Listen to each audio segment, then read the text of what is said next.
Inside a nationally televised Senate hearing, Congresswoman Jasmine Crockett confronts Senator and former physician Rand Paul in a heated clash over surging insulin prices that have left countless dead. Rand defends the system he once upheld, dismissing her with icy detachment. But just moments later, Jasmine drops undeniable proof and a list of victims that freezes the room. As the cameras zoom in and the nation holds its breath, one question explodes. When a doctor picks profit over patients, who's left to rescue the dying? Stick around. This is a story that deserves every second of your time. The hearing chamber in the U.S. Senate felt cold, not from air conditioning, but from tension so dense it felt like a weapon. Rows of stern-faced citizens packed the gallery, a grieving mother gripping a photo of her dead son, a nurse in scrubs still marked by her overnight shift, a veteran with oxygen tubes clinging to his face. Cameras clicked into position like hunters, stalking prey. The placard read, "Special hearing on prescription drug pricing, insulin and cancer medications." But what it truly signaled was this: the nation was about to decide whether life itself had a price tag. Outside, protesters waved signs reading, $3 in Canada, $300 in the U.S., and "Big Pharma kills quietly." Inside, silence ruled until the doors parted and Senator Rand Paul stepped in. Shoulders firm, tie razor straight, expression chiseled. He moved with the precision of someone used to handling hearts and pulling political strings. A former ophthalmologist turned libertarian icon, Paul had become the intellectual armor for Big Pharma, wrapping economic cruelty in the soft cloth of constitutional ideals. He took his seat, adjusted the mic with the care of a surgeon picking up a scalpel, and began without waiting for order. "Let me be perfectly clear," he said, voice even but unwavering. "Healthcare is not a constitutional right. It's a commodity, like a car, a house, or a gym pass. If you want it, you buy it." Gasps rippled. A woman in the back clutched her inhaler. A man behind her muttered, "He just put a price on life." Paul's face never budged. He wasn't here to feel. He was here to steer the conversation. Then came the shift. A second door creaked open, quieter but far more shattering. Jasmine Crockett entered like a flame cloaked in shadow, dressed in jet black. No makeup, only the gleam of steel in her gaze. She moved like someone who'd trudged through bureaucratic fire and emerged flame-proof. In her arms, a bulky dossier, bristled with color tabs and red lines. More war plan than report. She didn't smile, didn't nod. She simply took her seat across from Paul, laying the folder on the desk like it carried 1,000 lives. Cameras snapped toward her as if pulled by force. The silence between Jasmine and Rand had just begun to settle when she reached for her file, opened it, and dropped the first truth. She didn't yell, didn't beg. There was no heat in her tone, just something weightier, a stillness that didn't wait for approval. She glanced once at her folder, then lifted her gaze, not just at Senator Paul, but at everyone. Dozens of eyes turned toward her. Staffers with pens frozen mid-note, reporters caught between keystrokes, even the C-SPAN cameraman instinctively zooming in. She spoke evenly, each word falling like a gavel. "I won't be discussing policy. Today," she said, "I want to talk about a mother, Maria Gutierrez, 37, Dallas, Texas." Jasmine let the name settle. One name, one city, one number. But inside that sentence was an avalanche of pain. She went on, voice steady, like she was reading from scripture. She worked 2 jobs, night janitor and gas station cashier. She had no insurance. She rationed her insulin to keep feeding her kids. 3 weeks later, she was gone. A few senators stiffened. Rand Paul glanced down, unreadable, but his knuckles tapped the desk, soft, defensive. The room didn't fidget, it just sank. Jasmine didn't dramatize the tale, she didn't need to. The cruelty was baked in. A woman juggling jobs, feeding a family, died, not just from illness, but from a price tag. Not from lack of medicine, but from a system that decided she wasn't worth saving. Then, in the silence that followed, Jasmine leaned forward and clicked a remote. A cold blue screen lit the room. Black background, white letters, sharp and final. Cost to manufacture 1 vial of insulin, $3. A collective breath caught. She clicked again. Average price charged to Americans, $340. The shift wasn't dramatic. It was visceral. People leaned back like the math itself had punched them. A staffer in back dropped her phone. A photographer lowered his lens. Someone whispered, "Jesus Christ." The contrast was too harsh to ignore. No theory, no abstraction, just this. $3 to save a life, $340 to please a shareholder. Jasmine stood motionless, her hands steady on the desk. She didn't have to gesture. The screen itself was accusation enough. The math had already sealed the crime. She turned gradually, purposefully, to face Rand Paul. Her eyes didn't blaze, didn't smolder.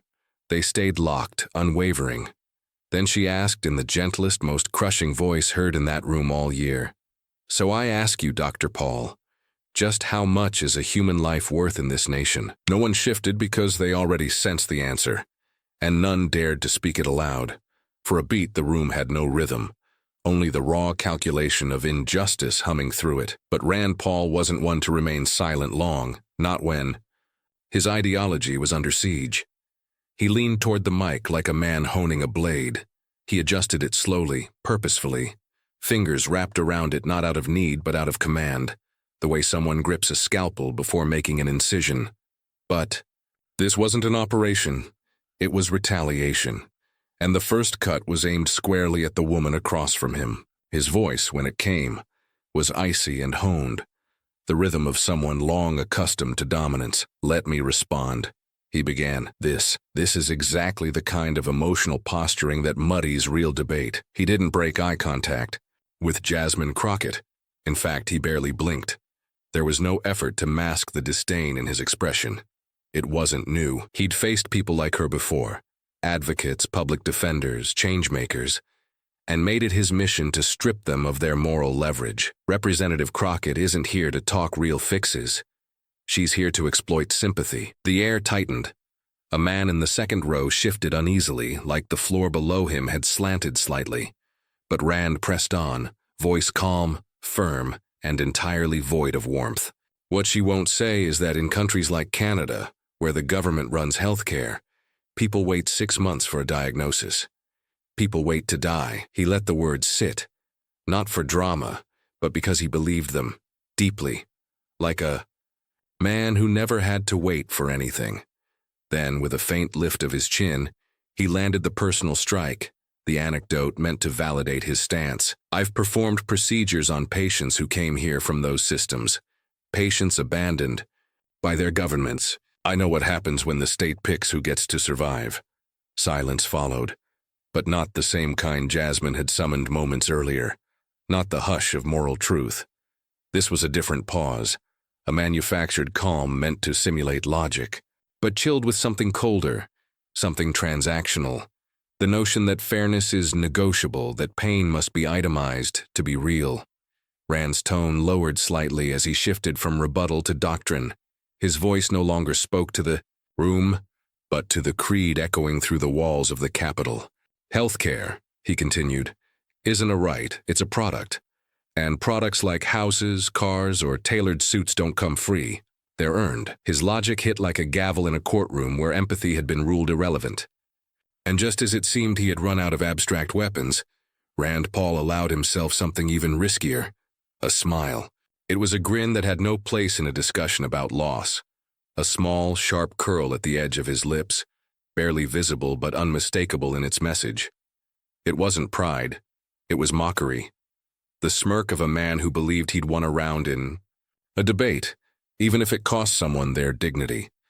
He leaned back, not to rest but to observe, like someone watching an argument unravel that he never had to endure. His fingers tapped lightly on the polished wood, calm and in control, the beat, slow and intentional. Then his voice returned, quiet and sure, the voice of someone who thought numbers, wielded correctly, could mute compassion.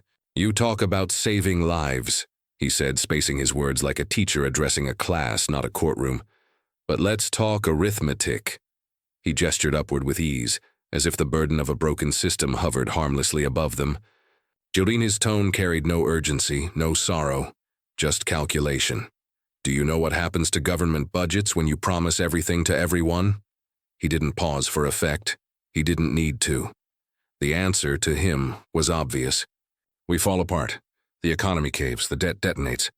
We turn into a nation where scarcity replaces innovation. And believe me, I've seen that future. His words landed with sterile precision, each one a slice made without sedation. There was no space for the mother who died without insulin. No mention of the kid skipping treatment because of a deductible. To Rand, those losses weren't crises. They were inevitable, necessary fallout in the fight to preserve financial purity. He wasn't just defending a belief, he was lifting it above lives, above blood. And with one last twist of the scalpel, he offered his final line, not a warning, but a sentence. You want to make America a lesser copy of Venezuela. That single phrase was meant to close the book, a chilled invocation of collapse, chaos, and state failure, gift-wrapped in fear. Venezuela, a word designed to erase context and end discussion. He didn't explain the parallel. He didn't have to. He knew the name would do the work. Breadlines, shadow markets, vanishing shelves. He said it like a man who'd never waited for a prescription, never watched someone suffer for lack of care, but had read enough headlines to use them like weapons. He looked at Jasmine, expecting her to flinch, but she didn't. She stayed composed, spine tall, jaw firm, not with fury, but with control, because she understood what he didn't. For millions of Americans, the nightmare he described wasn't looming. It had already arrived. No need to look south. No need to imagine disaster. It was already here, in silence, in policies, in price, tags. And while Rand Paul smirked behind digits, Jasmine Crockett sat behind people. Behind Maria Gutierrez. Behind every uninsured American who'd been reduced to a footnote in someone else's data sheet. The real question wasn't whether America would turn into Venezuela. It was how long it had already been living like it. It kept pretending it wasn't already turning into something darker. She didn't get up from her seat. She didn't have to. The weight of Rand Paul's comparison still clung to the air like residue. So Jasmine lit her own match and set the truth ablaze. She reached for the slim remote with the caution of someone handling something unstable. Not because it might detonate, but because it already had. With one simple click, the lights in the chamber dimmed just a touch as the central screen blinked. To life. Jasmine didn't glance at the display. She kept her gaze firm, locked straight ahead, as if staring not at a slideshow but the conscience of the nation being put on trial. The first image was a bar graph, plain in layout, brutal in message. 3 massive columns, each marked with the name of a pharmaceutical giant: Eli Well, Novira, and Trionx. The numbers below weren't just high, they were staggering. Together, they had amassed $47.3 billion in yearly profits, largely fueled by price spikes in insulin and cancer medications. The red in the bars pulsed faintly beneath the chamber lights like blood coursing through veins. She clicked again. The graph vanished, replaced now by an internal memo: clinical, corporate, incriminating. At the top, confidential, Q3.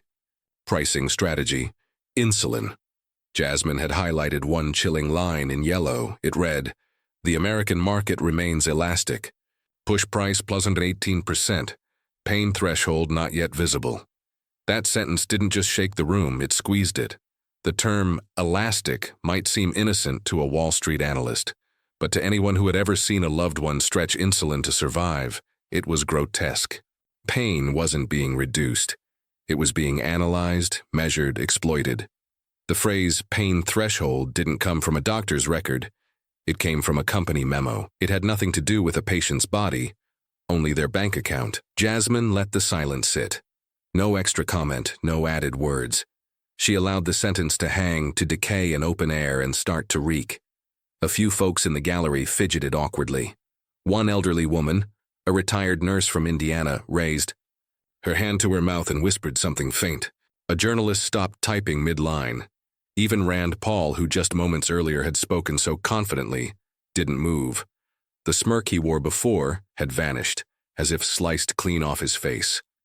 Then came the third slide. It wasn't a chart this time. It was video. Grainy, clearly shot on a phone with a timestamp in the bottom edge. a well-lit boardroom. Around a sleek wooden table sat a dozen executives, and standing at the head in a navy suit and gray pocket square was the CEO of rhetoric, a man whose name had been featured on donor lists, investor briefings, and business magazines. He was smiling, comfortable, holding a coffee cup in one hand, gesturing casually with the other. He said clear as day, "If we don't raise drug prices, our shareholders will sue us." No drama, no stumble, just a flat factual sentence. No one in the video looked surprised. Heads nodded. A few even chuckled. It wasn't delivered in fear. It wasn't spoken in frustration. It was spoken with ease, with habit. In the same voice someone might say, "Let's push the deadline," or "Move the meeting to noon." Jasmine didn't add a transition. The clip ended. The screen faded to black. And finally, she spoke. Her voice wasn't loud, but it carried a sharpness now, a clarity honed by loss, refined by exposure. She didn't have to shout. The room was already silent. You talk about markets, about breakdowns, about fear, but what you won't talk about is what's already breaking down under your own policies. Dignity, empathy, the bare decency we're supposed to owe each other. Her words weren't just pointed. They were judgments. Real, weighty, deliberate, like the insulin doses Americans now had to split in thirds. "If we don't raise drug prices, our shareholders will sue us," she repeated. Slower this time. "Not if we don't save lives. Not if we don't find a cure. Just if we don't bring in more money." She finally turned and locked eyes with Rand Paul. Her stare wasn't filled with rage. It was loaded with proof. "Tell me, Senator, when did we begin accepting this? When did we decide that treating diabetes or cancer, or any long-term condition, needed to pass a profit test first?" There was no response, just the soft hum of the overhead lights and the whir of cameras capturing what could become the most damning moment in the drug pricing debate of the decade. Jasmine's fingers hovered gently on the edge of her folder, but she wasn't clutching it now. She wasn't holding back. She had already yanked the curtain open, and what stood behind it wasn't a financial crisis. It was a failure of priorities. She glanced again at the crowd. The aging vet, the single mom, the college student in the last row with tears in her eyes. And she knew this wasn't just about insulin. It was about what a nation allows in silence. Because in a country where a CEO can joke about lawsuits for not hiking prices, and a mother can die over a $300 vial, the issue isn't just greed. The issue is that greed has become standard and grief has been made private. The room was still processing Jasmine's words when Rand Paul adjusted in his seat, eyes narrowing, not in thought, but in retreat. He couldn't challenge the data, so he went after the person who delivered it. His voice pierced the stillness with a tone more dismissal than disagreement. It wasn't fury, it was something colder, rehearsed. He leaned in, elbows resting, on the table like a professor too disengaged to fake interest in his class. His fingers steepled briefly under his chin, then dropped with a soft tap against the wood, like a period on a sentence he hadn't spoken yet. "You don't understand," he said, letting the phrase linger a second too long. The meaning wasn't disagreement. It was superiority disguised as civility. He turned to Jasmine with the same expression one might offer a new intern about. "To be corrected in public. You're a lawyer, not a physician." The words didn't explode, they didn't need to. They were surgical, designed to slice cleanly and deeply, meant to reduce Jasmine's power to a job label, to downplay her experience and moral stance to a footnote in a debate she had just dominated. Rand's voice dipped slightly, more personal. Now, like he was sharing a secret the room wasn't ready to hear. "You're standing here reading scripts," he went on, his tone edged with fake fatigue. "But you don't understand the science. You don't grasp the economics. You're acting out a role, one written by activists and powered by outrage." He gave a tiny shrug as if disappointed she couldn't see it. A man delivering judgment, not making a case. This isn't analysis. It's a moral performance. Theater of outrage. And honestly, he added, turning toward the cameras for just a moment, I've seen better actors. No one reacted. No applause. The silence that followed wasn't out of respect. It was queasiness. What Rand didn't see, what he'd never learned to spot, was the moment before a storm hits. That tiny second before the shift. Jasmine didn't react, not at first. Her hands stayed resting on the table, her body still, but her eyes dropped for a second, not in shame, not in doubt, but in sharp thought. What he read as surrender was something far more dangerous. Patience. The kind of calm only someone used to being talked over could carry so naturally. Her shoulders didn't flinch, her face didn't change, but her breathing slowed, just slightly. A small pause, a tight inhale, the kind that said she was holding something in. Not fury, not even frustration, just the kind of sadness that settles deep in women who've been brushed aside too many times to count. Then she looked up. The camera caught her face full on, soft jaw, brow tightened. Not in anger, but in weight. Her mouth opened slightly, not for drama, but because the words didn't need volume. They already held enough weight to crush 100 rebuttals. She took one breath and said, "If understanding medicine means excusing its price," her voice was steady, clear, almost too calm. "If wearing a lab coat means standing still while people die," the chamber didn't flinch. Then, "I'll happily remain an outsider." No flair, no extra lines, just precision, delivered like a closing argument. Final, unshakable. It wasn't just a comeback. It was a reclaiming. Jasmine wasn't defending her stance anymore. She was setting the terms. Rand Paul had tried to narrow the moment down to credentials and degrees, to dismiss her insight, because she wasn't his kind of expert, but she responded with something no title could outmatch. Moral clarity, and for a fleeting second, the room felt the axis shift. Something quiet but tectonic. The power had changed hands, not because Jasmine shouted louder, but because she refused to shrink.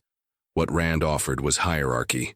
What Jasmine gave was humanity. He wrapped his stance in prestige. She peeled it back and found pain. And in that still, tense pause beneath the harsh glow of a Senate chamber-turned-courtroom, with the whole country watching on streams and headlines, something rare unfolded. A woman, black, soft-spoken, carrying documents and death records, had just turned one of the Senate's loudest voices into background noise. And she hadn't raised her voice once. The chamber had tried to shrink her to a title, a script, a nuisance. But Jasmine Crockett didn't show up to argue. She showed up to bury the silence with names. She reached slowly under the table, not with panic, but with the kind of respect someone might show when retrieving a folded flag at a soldier's funeral. Her fingers found it, a weathered, weighty piece of brown craft paper, folded neatly in thirds across the center. It made a quiet, unassuming sound as it slipped from her briefcase, but somehow in that perfectly still room, it may as well have been thunder. She didn't explain what it was. She didn't have to. The very sight of it said what language couldn't. This wasn't a prop. This was a reckoning. Jasmine placed the sheet gently on the desk in front of her, her hands moving with deliberate control. No urgency, no doubt. She unfolded the first crease, then the next. By the time she opened the last fold, the paper stretched nearly the full length of her station. What was once a bundle had become a banner, a scroll of death. Clear black ink printed in tight, unrelenting columns. No photos, no design, just names, ages, locations, dates. At first, the room leaned in, curious, cautious. Then the realization hit like a drop in pressure. This wasn't research. This wasn't a policy brief. It was a list of the dead. Jasmine lowered her eyes to the first name and paused, not for show, but because she was bracing herself. What she was about to do didn't need drama. It needed strength. And so, without looking up, without shifting her tone, she started to read. Carlos Ramirez, 52, San Antonio. A single name, steady, clear, Ayana Fields. 28, love, a breath, Jacob Nuanonoku, Houston, a heartbeat, Margaret Holloway Altman. Second, Nellius, El Paso, silence, Benjamin T. Morris, Yolu, Otis Yeti, Dallas. The chamber didn't move, didn't blink. For 45 full seconds, Jasmine read, name after name, each one a whole life, reduced to a single line. The voice that had confronted law, exposed wrongdoing, and held senators accountable had now become a eulogy, not for one person, but for hundreds. Her pace didn't shift. She read them with the weight of someone who knew that naming them wasn't symbolic. It was duty. A reclamation. The Senate had figures. Jasmine had faces condensed into a brutal list no one could dismiss. By the 10th name, the atmosphere changed. One aide in the back dropped her pen and didn't bother picking it up. A reporter stared blankly at his laptop, fingers frozen on the keys. The mother, seated quietly in the second row, holding the photo of her child, covered her mouth.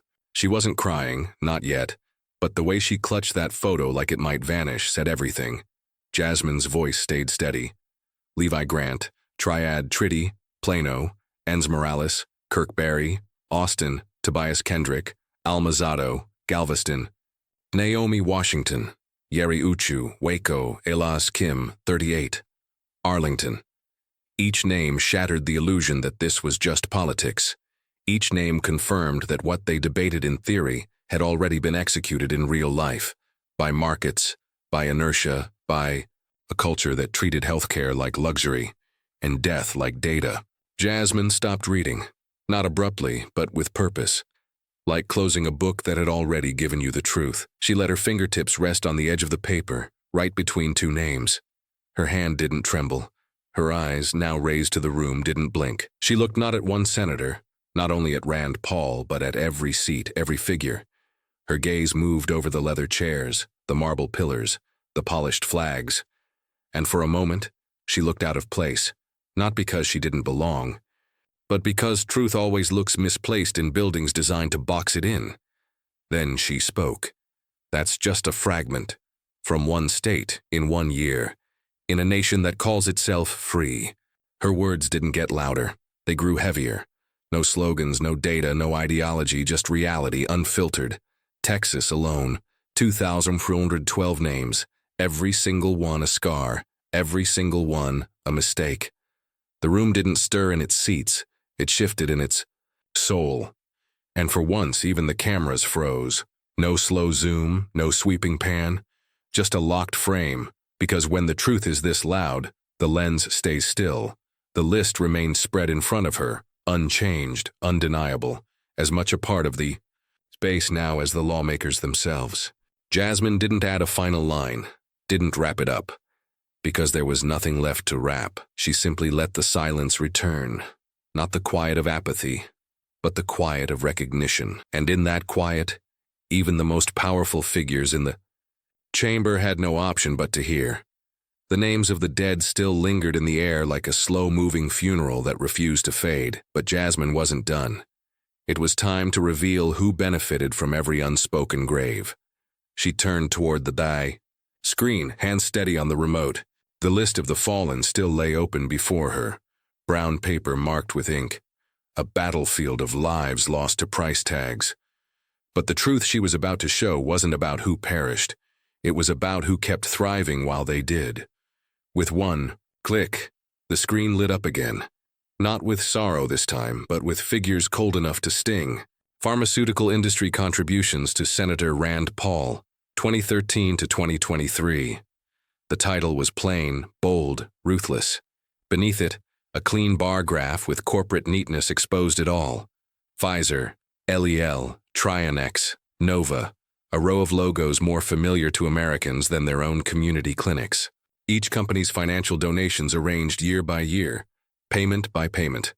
Every line item quiet but crushing. The bars rose steadily, not showing policy evolution, but profit defense. The final figure, boxed in red, was impossible to miss. $300,000. The chamber froze again. But this time the stillness was different. Not grief, understanding.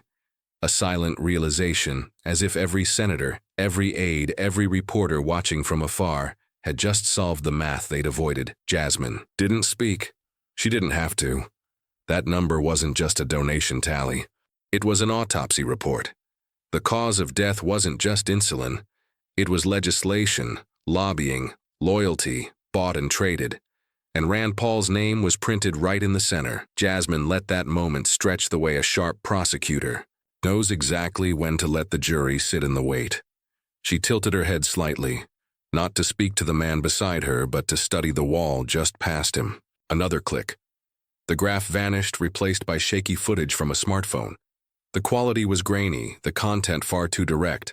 The lighting was dim, the image jittered slightly, like it was being held by uneasy hands. The angle wasn't professional. It was real, unfiltered. The location, a closed-door healthcare policy summit in D.C., a place the public wasn't meant to witness, but someone, a lobbyist maybe, or an exec, had recorded it. Someone whose conscience finally outpaced their fear. And there he was, Rand Paul at the podium, navy suit, crisp red tie, hands relaxed and sure. Behind him, a row of executives nodded along like investors during an earnings call. His tone wasn't hesitant. It was confident, like someone who had said this same line a dozen times before. Because he had. We need to protect the freedom to price pharmaceuticals. He said it slowly, pronouncing each word with the care of a man who wanted his donors to remember the phrase exactly. No interruptions, no gasps, no moral objections. Just light clapping, nods, and a soft chuckle from someone just off screen. It wasn't spoken in outrage. It was spoken in ease, like defending a long-standing norm, as if the freedom to exploit was just as sacred as the freedom to speak. The clip ended there, the frame freezing on Rand Paul's face, caught mid-thought. Lips parted, eyes fixed. Beneath it, a caption. We need to protect the freedom to price pharmaceuticals. That single still said more than motion ever could. Jasmine didn't blink. She didn't look at the committee. She didn't request silence. It had already landed, thick as smoke. Instead, she stared straight at the screen like one looks at something not shocking but revolting. A truth left to rot for too long, too easily excused. Then she turned. Slowly, exactly. Her voice didn't rise. It didn't have to. It came colder now, sharper. You can talk about freedom, she said, her words hitting like hammer strikes. But how much freedom is left when a doctor works for the drug dealers? The sentence didn't echo. It detonated. Nobody moved. Not the aide scribbling notes. Not the press gripping recorders. Not the senators who had, just moments earlier, been hiding behind market logic and policy jargon. Rand Paul sat still, his expression unreadable, but that stillness gave something away. His posture tried to show control, but his silence gave something else up. Exposure. This wasn't a punchline. It wasn't a soundbite. It was a question that tore through the carefully built mask he'd worn for years. A doctor works for the drug dealers, not metaphorically, not dramatically, just clearly, legally, financially.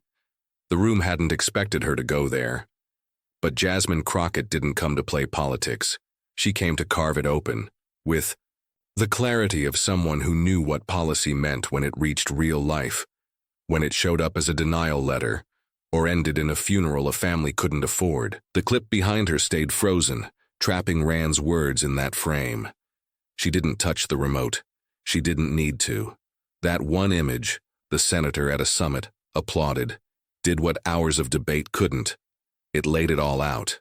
Because when a man defends the right to charge $340 for a $3 vial, and he's taken $4.3 million to do it, what else can you call it? Who else but the desperate calls that freedom? Who else but the powerful protects that choice? Jasmine stepped back from the screen, but not from the moment. It clung to her like the list still stretched across the desk. She didn't pile on more words. She didn't water it down. She just stood there, right in the center of the storm she'd created. And for the first time in that hearing, nobody dared interrupt her.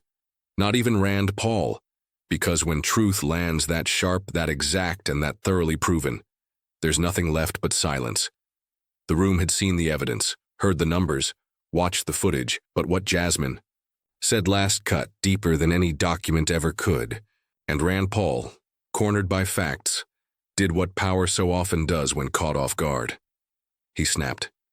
He shot to his feet, with the kind of suddenness that made it feel like he'd been personally attacked, the screech of his chair legs on. The polished floor startled the room. A few heads turned instinctively. Others stared ahead, bracing. His stance was rigid, but not calm. His chest puffed just slightly. His knuckles pressed into the desk like he needed to brace himself, maybe against his pride, or maybe against the truth pressing in from every screen, every face, every breathless second. His voice, when it came, wasn't just loud. It was thick with years of entitlement and insult, of always being the one whose words were final. "I have dedicated my entire life to medicine," he thundered. It hit like a closing argument, a defense he'd clearly rehearsed, waiting for the day someone questioned his moral right to the title, doctor. He wasn't only talking to Jasmine, he was talking to every staffer, every voter, every camera, hoping someone still believed a lab coat meant immunity from being held accountable. He didn't pause. "You have no right, no standing to lecture me on morality." His voice cracked a little on right, the sharp edge splitting into something raw, something unprepared. It wasn't about facts anymore. This was a man, reeling from exposure, his donors, his record, his voice now public. And a woman, a black woman, a lawyer, a freshman congresswoman, had looked him in the eye and asked what his entire worldview couldn't answer. What happens when money comes before medicine? His finger lifted midair, aimed like a knife, trembling just enough to show the stakes. This wasn't a debate. It was a collapse. Jasmine had peeled away the layers, his image, his phrasing, his defenses, and left only a moral question behind. But she didn't flinch. She didn't rise. She didn't react. She didn't even shift in her seat. While Rand towered, voice booming, shoulders tense, Jasmine sat still, like a statue to something older, something firmer, something that didn't move when yelled at. Her silence wasn't passive. It was exact. She let his rage fill the room, let it burn out. And only when every syllable had been expelled did she speak. She looked up, not with challenge, not with scorn, but with precision. Her voice didn't climb. It came low, cold. "I'm not lecturing on morality," she said. Each word landed like metal from a forge. "I'm asking one question.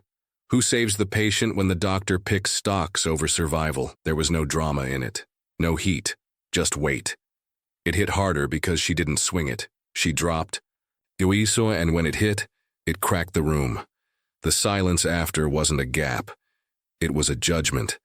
Rand Paul stayed standing, but something about him now looked smaller.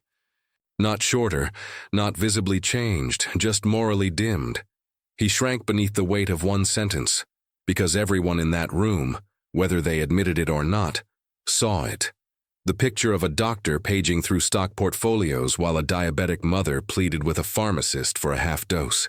The picture of a senator cashing donation checks from corporations that decide whether a child gets chemo based on profit margins.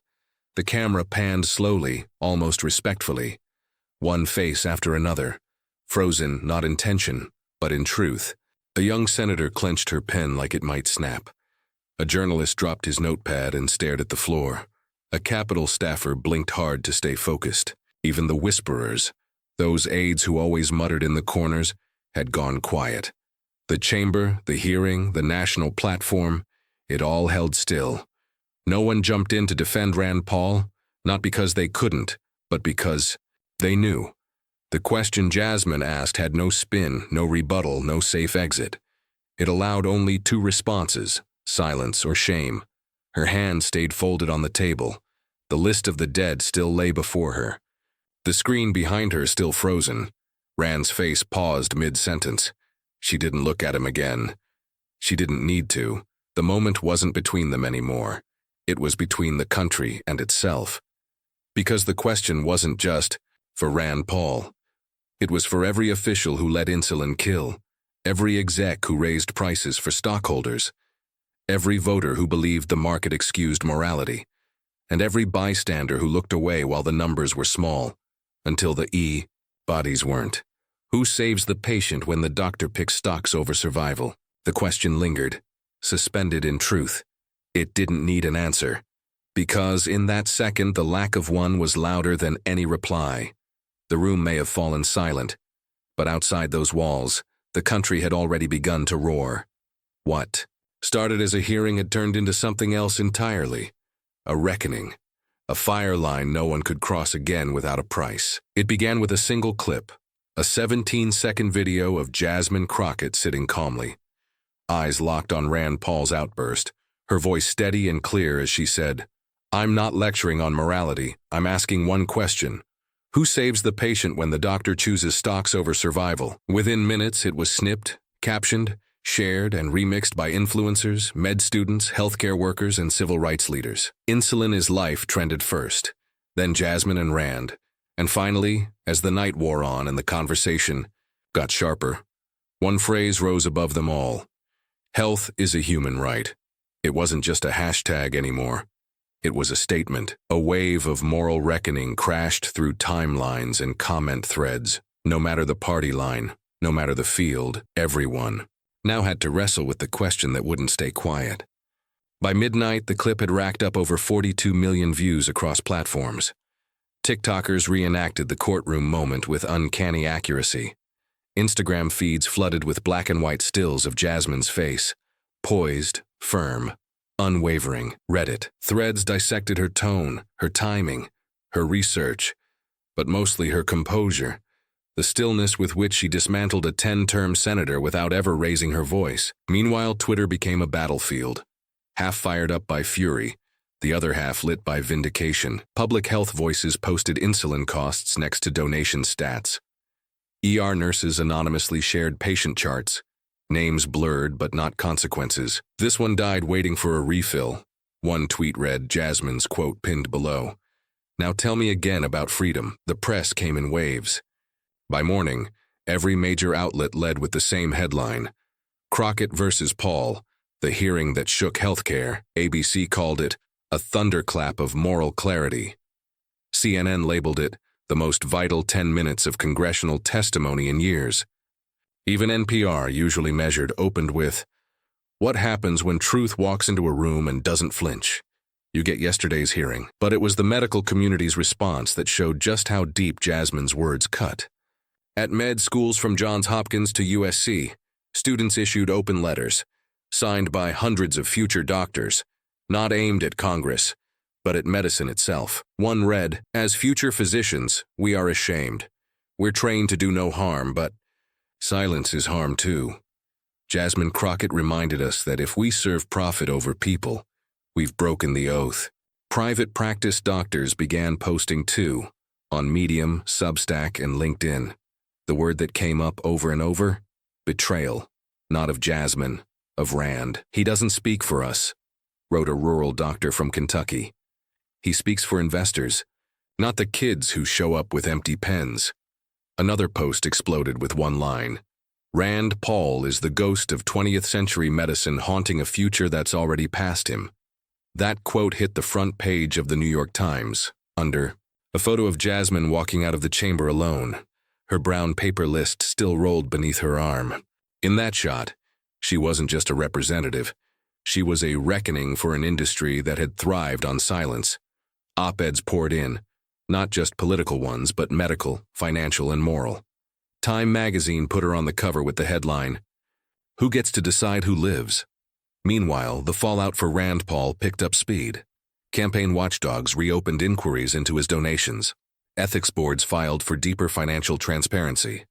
A leaked staff memo showed panic. "We can't let this moment shape the narrative." But the narrative wasn't his to shape anymore.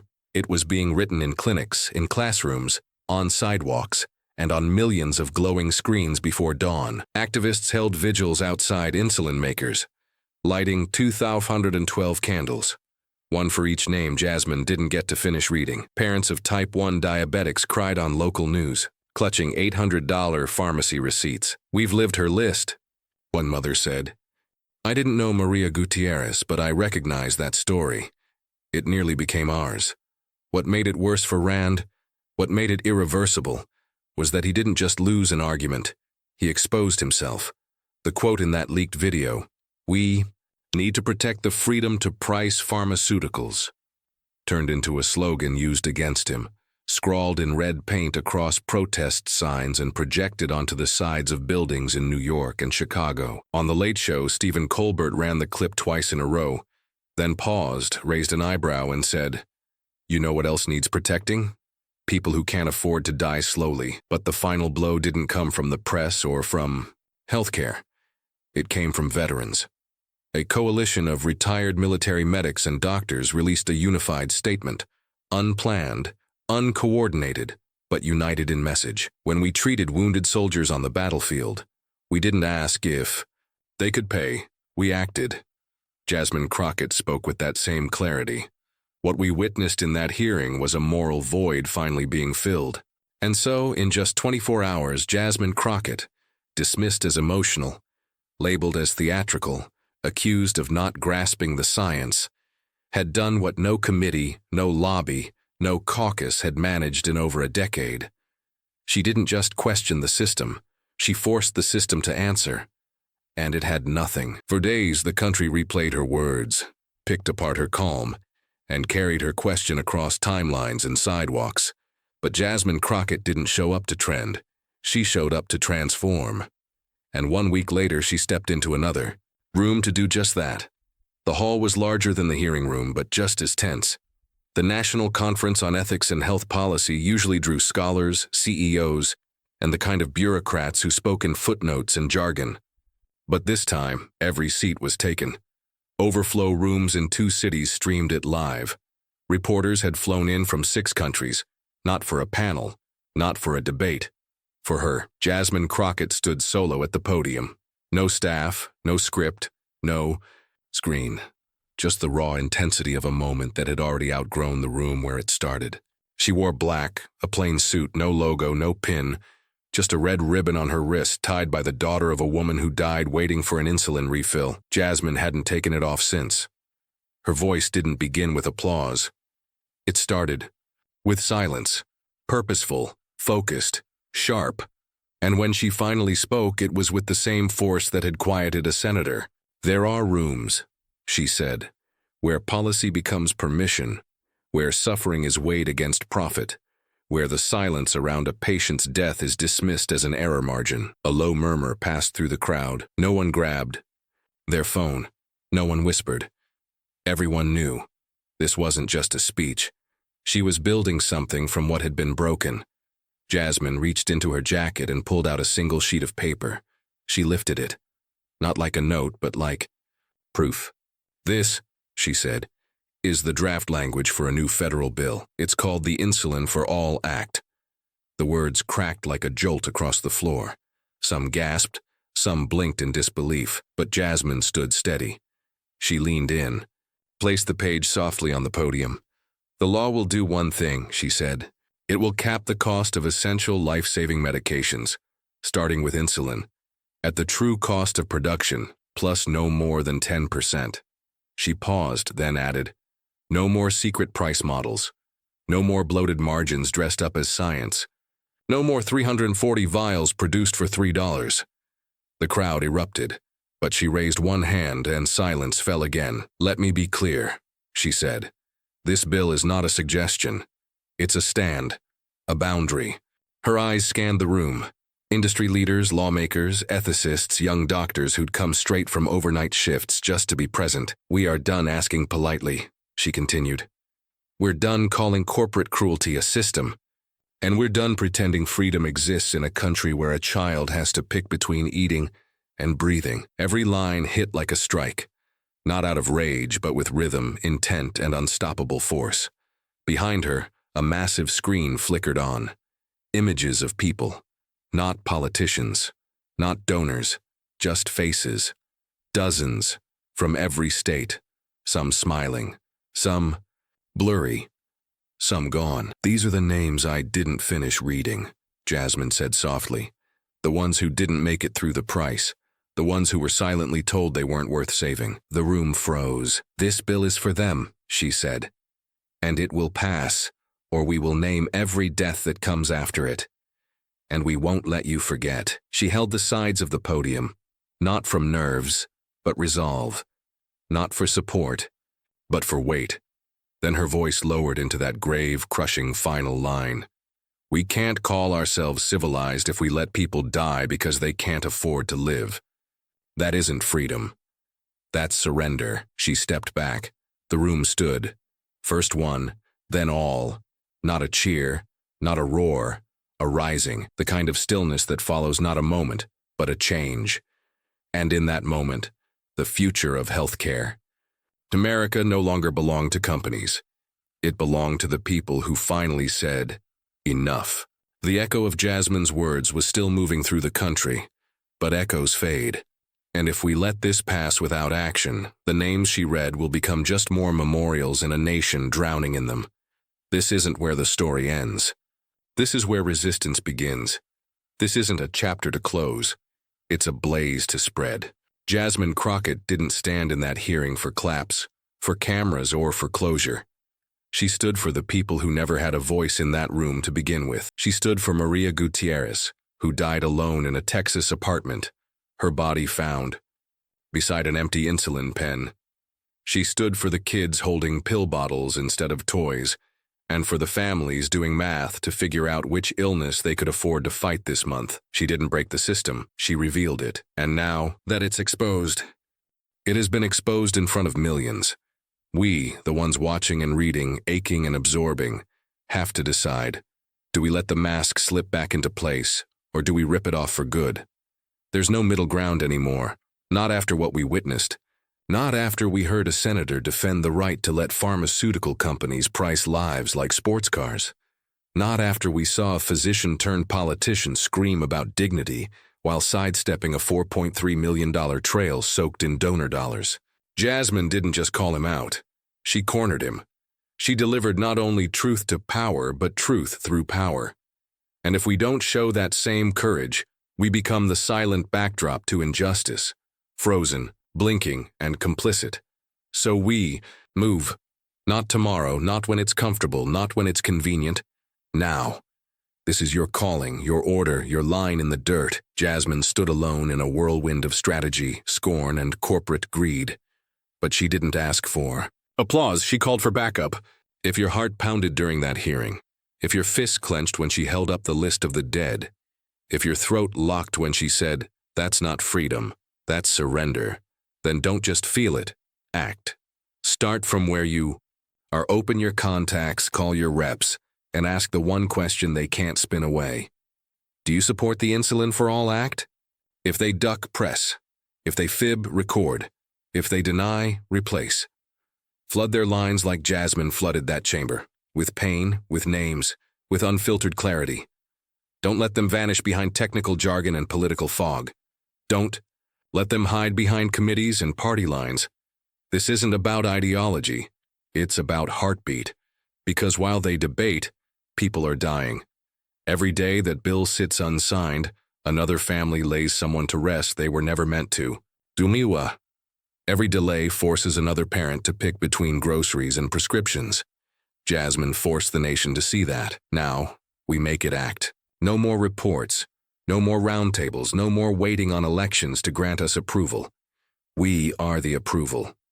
Join the calls, fill the halls, demand open votes, demand accountability, demand facts. Push the press to keep this in the cycle. Pressure, until silence turns into betrayal. Don't let this be a solo stand when it could be a collective reckoning. If you're a teacher, bring it into your classroom. Show your students that healthcare isn't a commodity. If you're a nurse, wear Jasmine's words on your lanyard. If you're a preacher, speak it from the pulpit. We can't call ourselves civilized if we let people die because they can't afford to survive. And if you're a patient, know this. Your story isn't a burden, it's a force. Share it, post it, shout it, make them look, organize, light candles. Build walls of names in your neighborhoods. If they skip your meetings, stand at theirs. If they dodge your messages, flood their inboxes with stories. Hold vigils at pharma offices. Project Jasmine's last words across their walls. Make insulin for all more than a policy. Make it a moral checkpoint. When they say it's messy, show them documentation. When they argue the market must remain open, ask why freedom always stops at the pharmacy. When they claim they're doing enough, ask, who dies next while they continue? Because Jasmine Crockett didn't stake her integrity, her path, or her poise to go viral. She made a declaration. And now it's ours to finish. You don't need a title to fight. You don't need a microphone. You don't need a degree in policy. You need heat. You need grief that refuses to shut up. You need one name, just one of someone who left too soon in a country that let them go. That's plenty. That's more than enough. And if you're still here, still reading, still breathing, then you've got strength. Don't waste it on mourning what could still be changed. Don't just tell your kids you were inspired. Show them what you did with it. Show them you stood up. Show them you chose to speak when others shut down. Show them that when the world tilted toward indifference, you leaned back harder. Vote like it matters because it does. March like you'll never be this awake again. And organize like Jasmine's still reading off that list, because she is. Because the list hasn't stopped growing, and it won't stop until we stop acting like this isn't our task. This is our task, our generation's responsibility, our chapter in the story. And when the kids ask what we did, don't let the answer be silence. Let it boom. Let it become law. Let it mean lives spared. Let it carry Jasmine's voice to every courtroom, clinic, and capitol in this country. We can't call ourselves civilized if we let people die because they can't afford to live. That isn't freedom. It's surrender. So ask yourself now, will you stand with her or give in too? But know this, real change isn't a single scene. It's a movement. And movements aren't made in speeches. They're built in the days, after when no one's clapping anymore. When the buzz dies down and the machine starts resisting. This is the part they don't post in the clips, the long dragging path that follows the spark. When the headlines go quiet, when you wake up 3 weeks in and the bill's still waiting, the funds still flowing to the wrong folks, the bodies still dropping the same silent way, that's when the true fight starts. Not for noise, but for staying power. They'll try to wear us down. That's always their bet, that we'll forget, that we'll tire out, that something else will steal the spotlight. But not this time. This time we saw too much. We saw a list that outlasted the hearing. We saw a senator yell about honor while neck-deep in pharma donations. We saw a woman ask a question so raw, so undeniable, the whole country froze. Who saves the patient when the doctor bets on shares over survival? That question still hangs in the air. And we won't stop until it's answered. Because action can't stay still. It has to evolve. It has to go beyond the screen, past the speech, beyond the protest and deep into the system itself. That means organizing not just from passion, but around real infrastructure, building networks, forming pressure cells, training advocates in every community, and lifting up the voices of those who faced this crisis not once but daily. It means linking insulin justice to housing, to racial justice, to veterans' care, to maternal deaths. Because the injustice Jasmine exposed isn't isolated. It's the whole design, and we have to burn it down to the roots. So what now? Now we get sharper.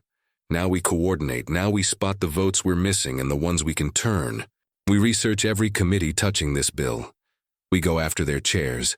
We hold weekly pressure drives in their backyards. We make sure not one of them walks into a town hall without hearing the word insulin. We activate influencers, not just stars but micro voices. Nurses, teachers, TikTokers, EMTs, faith leaders, neighborhood organizers, the ones who shift culture without waiting for green lights. We hand them the tools, the talking points, the facts, the fire. We give them Jasmine's words and the names on her list, and we let those shout louder than any spin. We create rapid response squads to monitor lies, because they're coming.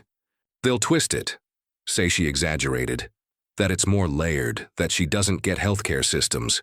They'll say the list is just emotional bait, that the real issue is individual choice. They'll attempt to smear, discredit, divide.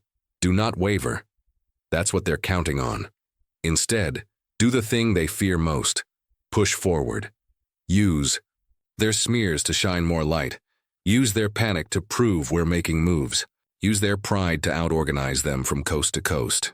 Because here's the truth. They can't bury what's next. Jasmine is watching. She's in a rural town struggling to pay for her meds. He's in a clinic hearing his insurance won't touch the drug that could save him. They're in school, mad, smart, and ready to vote. They are on the way, and it's on us to clear the road. We launch scholarships named for Maria Gutierrez. We make starter kits called How to Fight Pharma in Your Zip Code. We build apps that follow pharma money to every senator and shoot out call-out emails automatically. We team up with insiders. We invest in watchdog journalism. We protect every truth teller. We turn Jasmine's hearing into a teaching tool in classrooms, courtrooms, and clinics all across the country. Because if this stays a moment, we lose. But if it becomes instinct, we change everything. And yes, it'll be tough. You'll hear you're naive. You'll hear it's too late. You'll lose sleep. You'll feel isolated. But think of Jasmine, steady in that chamber, direct, calm, unshaken. She didn't raise her voice. She didn't blink. She didn't back down. And neither can we. The system's betting the fire will fade, that we'll forget. Let's prove them wrong. Let's make them panic. Thank you for staying until now and standing with us in this fight for justice. Your support truly matters. Like, subscribe, and turn on the bell so you never miss what's ahead. And drop your thoughts in the comments. Tell us what hit you hardest. Together, our voices carry.